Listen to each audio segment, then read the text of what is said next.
Good morning. Morning. প্রথমেই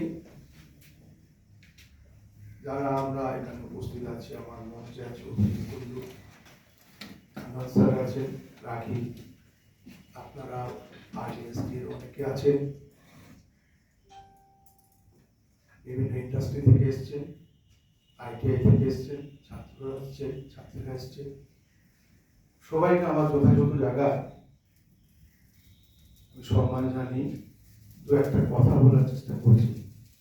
আমাদের অশোকবাবু তো আছে, আমরা আইটিআইটা ধারণাটা কোথা থেকে আসে, একটু ইতিহাসে না গেলে পরে আমরা পরিস্থিতিটা এখন এটা কেন এলো তার গুরুত্বটা আমরা অনেক সময় হারিয়ে ফেলি।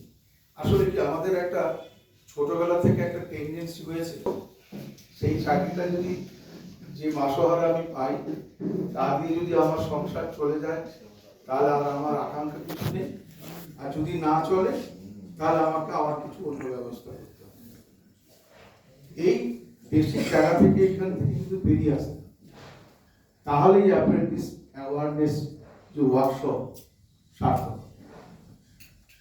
আমরা সবাই জানি ব্রিটিশ সরকার আমাদের এখানে প্রায় 200 বছর শাসন করেছিল, তো চাকরি দিতে পারবো না, গভর্নমেন্টের তো অত স্কোপ নেই চাকরি দেওয়ার, বা সেই জায়গা এখনো তৈরি হয়নি।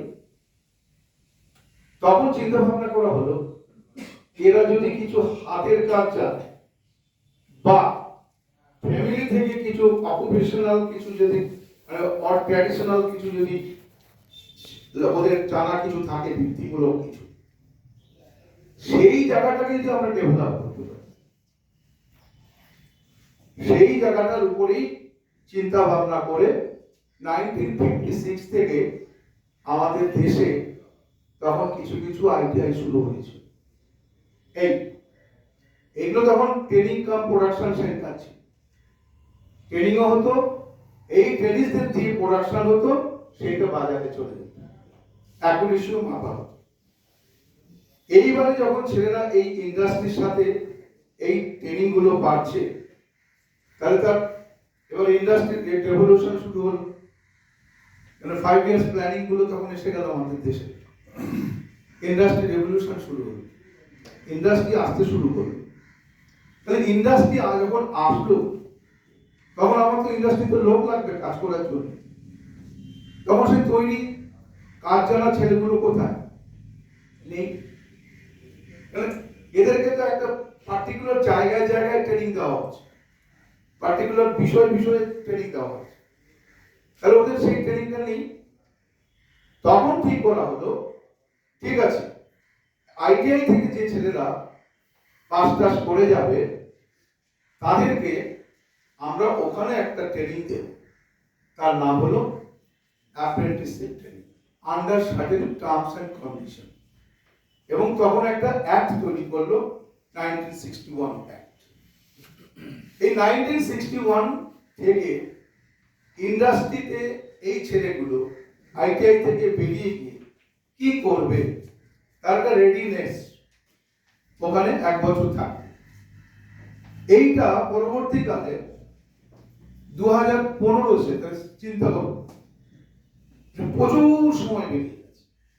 1961 থেকে এসে 2015 এসে এই অ্যাপ্রেন্টিসটাকে আমাকে আরো উন্নত করতে হবে, আরো গতি দিতে হবে, আরো একে মর্যাদা দিতে হবে। এইগুলো দিতে গিয়ে যে শব্দটা ব্যবহার করা হয়েছিল সেই শব্দটার নাম হচ্ছে প্রমোশন। শব্দটা নেই, national apprenticeship promotion scheme.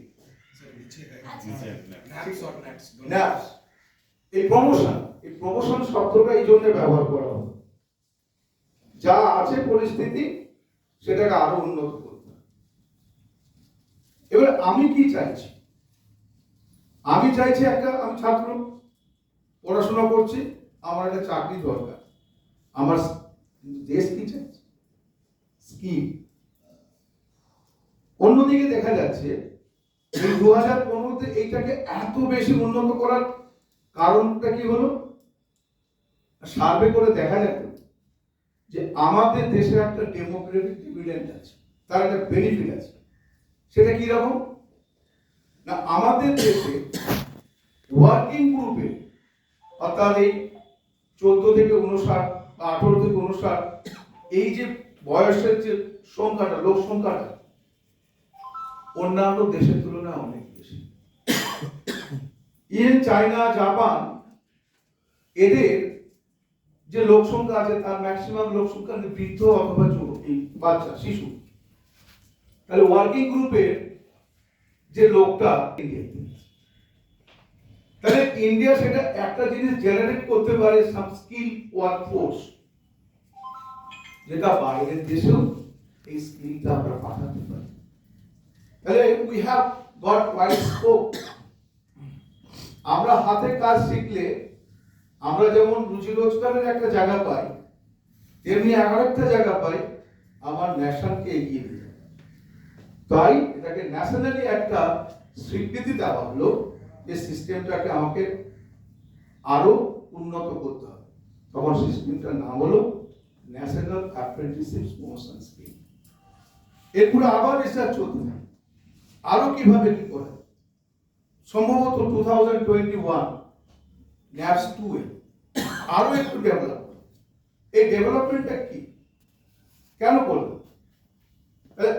Main উদ্দেশ্য যেটা ছিল, আমি আইটিআই থেকে বেরিয়ে গিয়ে যখন কোনো ইন্ডাস্ট্রি আমাকে নিয়ে যাচ্ছে, আমাকে বড় মেশিন দেবে না, আমাকে প্রোডাকশনও দেবে না, আমাকে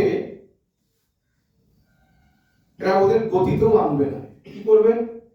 আমাকে একটা ট্রেনিং এর জন্য রেখে দেবে। আমরা বলছি সেইখানটায় যে এই ছেলেটাকে আমরা ইন্ডাস্ট্রিকে রিকোয়েস্ট করছি সেই জায়গাটায় যে এই যে ছেলেটাকে আপনি নিয়ে যাচ্ছেন, নিয়ে যেতে আপনার কি হচ্ছে? আপনি কলেজে আসছেন, রিক্রুটমেন্ট করছেন, সিলেকশন প্রসেসে আসছেন, ছেলেটাকে নিয়ে যাচ্ছেন, টার্মস এন্ড কন্ডিশন করছেন, তাকে ওখানে রাখছেন, তার রেডিনেস আপনারা তৈরি করছেন, তারপরে তাকে আপনি প্রোডাকশনে আনছেন বা তাকে জবে আনছেন। এই টোটাল পিরিয়ডটা যদি আমরা ছাত্র অবস্থায় রেডি হয়ে যায়, কি সেটা না, যখন ছাত্র এখানে পড়বে তখন সে অনজব ট্রেনিং করবে পাশে কোন ইন্ডাস্ট্রি ক্লাস্টারের সাথে। তখন কি হলো না, ইনস্টিটিউট গুলোর সাথে নিয়ার বাই ইন্ডাস্ট্রি গুলো একটা ক্লাস্টারিং এর চিন্তা ভাবনা করা হয়। সো ইন্ডাস্ট্রিজ, এখানে ইন্ডাস্ট্রির একটা ভাইটাল রোল আছে। আমরা যদি এবারে তাহলে ইন্ডাস্ট্রি তার লোকটাকে, যে লোকটা তার লাগবে, যে ওয়ার্কফোর্সটা তার লাগবে, সেই ইনস্টিটিউটের রেখেই রেডি করে নিতে পারলো। এবারে কি হচ্ছে, এই অ্যাপ্রেন্টিস যেটা ভট্টাচার্য বললেন যে এটা 12তম, সারা দেশে 250টা ওয়ার্কশপ হয়েছে। কি প্রয়োজন ছিল এতগুলো ওয়ার্কশপ করা? এই যে প্রয়োজনটা এখানে, যে আমাদের যে স্কিল বা ইউথ যে গ্রুপটা আছে, এইটাকে আমাদেরকে একটা স্ট্রিম লাইন আনতে হবে। গত ফিনান্সিয়াল বাজেটে ক্যাবিনেটে সেন্ট্রাল গভর্নমেন্টের 1942 কোটি টাকা রাখা হয়েছে। 4 বছরের জন্য 46 লাখ অ্যাপ্রেন্টিসশিপ জেনারেট করার জন্য। সংখ্যাটা কত? 46 লাখ, 4 বছর। তাহলে প্রতি বছর আমাদের কিরকম টার্গেট? আমাদের লাস্ট কালকের পর্যন্ত যা রিপোর্ট পেয়েছিল 14.85 লাখ জেনারেট হচ্ছে। এই বছরে যে টার্গেট আছে 12 লাখ। ওয়েস্ট বেঙ্গলকে দেওয়া হয়েছে 1 লাখ। ইন্ডাস্ট্রি যদি যারা আছেন তারা কেয়ারফুলি নোট করবে, 1 লাখ টার্গেট দেওয়া হয়েছে। আপনার সুবিধা, ইন্ডাস্ট্রির সুবিধা, ছেলে তো তার পড়াশোনা করবে, সে চাকরি পাবে, আমি ওর পার্টটা ছেড়ে দিলাম। ইন্ডাস্ট্রির সুবিধাটা কোথায়? ইন্ডাস্ট্রির অনেক সুবিধা আছে। কোথায় যেতাম? যারা আছেন এমপ্লয়মেন্ট এক্সচেঞ্জে যেতাম নাম রেজিস্টার করতে। কবে একটা আসতো, তাও গ্রামে চিঠি ঢুকতো না, তো পোস্টমাস্টারও নিয়ে যেত না, পিওনও নিয়ে যেত না, রাস্তায় ছেড়ে ফেলে দিত। আবার যদি বলো ওই পাড়ার ছেলের চাকরি হবে, এই অ্যাপয়েন্টমেন্ট লেটার নিয়ে যাবো, ওটা রাস্তা দিয়ে ছেড়ে ফেলতো। This was the mentality. During our time. এখন তোমাদের ওই সমস্ত হ্যাজার্ড শেষ, তোমাদের সামনে একটা পোর্টাল, তুমি সেই পোর্টালে যখন এন্ট্রি করছো, তোমার সামনে কয়েক হাজার এমপ্লয়িজ আছে, মানে এমপ্লয়ার্স আছে, কয়েক হাজার ইন্ডাস্ট্রিজ আছে, তুমি তাদেরকে দেখতে পাচ্ছ, আর ওরাও তোমাকে দেখতে পারে। অ্যাডভার্টাইজমেন্টের দরকার নেই, ওরা পার্সোনালি কল করে তার একটা সিলেকশন প্রসেস করে তোমাকে নিয়ে যেতে পারে। এই যে মেলবন্ধনটা হয়ে গেল এই অ্যাপ্রেন্টিস স্কিমটা নতুন করে আনার জন্য। আর এই যে 1,500 টাকা তখন আগে ইন্ডাস্ট্রিকে দেওয়া হতো, এখন গভর্নমেন্ট কি করছে, ওই 1,500 টাকা স্ট্রেট যে ছেলেরা আসবে তাদের অ্যাকাউন্টে পাঠিয়ে দেওয়া হচ্ছে, যার নাম আমরা বলছি ডিবিটি, ডাইরেক্ট বেনিফিট ট্রান্সফার। তাহলে এই আস্তে আস্তে আস্তে আস্তে এই স্কিমগুলো আমাদের আসছে, এই জন্য এত আমাদের অ্যাওয়ারনেস দরকার। We need hour youth as a skilled workforce. We don't want our youth to be drained. We don't want to see our youth to roam over like a vagabond. They will act like a James Bond if they know some type of skill activities. Eita আমাদের expectation. Don't be vagabond. Rather be James Bond. আমাকে তৈরি হতে হবে। রাখি খুব একটা ভালো কথা বলে যে আমাদেরকে শিখতে হয়, আমাদের প্রত্যেকটা স্টেজে শিখতে হয়। আমাদেরও শিখি, আমার শেখা কিন্তু কমপ্লিট হয়নি, আমাদেরও জানতে হয়, প্রত্যেকটা প্রজেক্ট পড়াশোনা করতে হয়। সুতরাং সেই জায়গাটায় তোমরাও যেমন এগিয়ে আসবে, ইন্ডাস্ট্রির সংখ্যাটা যদি আরো বেশি থাকতো ভালো লাগতো আরো। যাই হোক, সময় অনেক হয়ে গেছে, আমি আমাদের সবার পক্ষ থেকে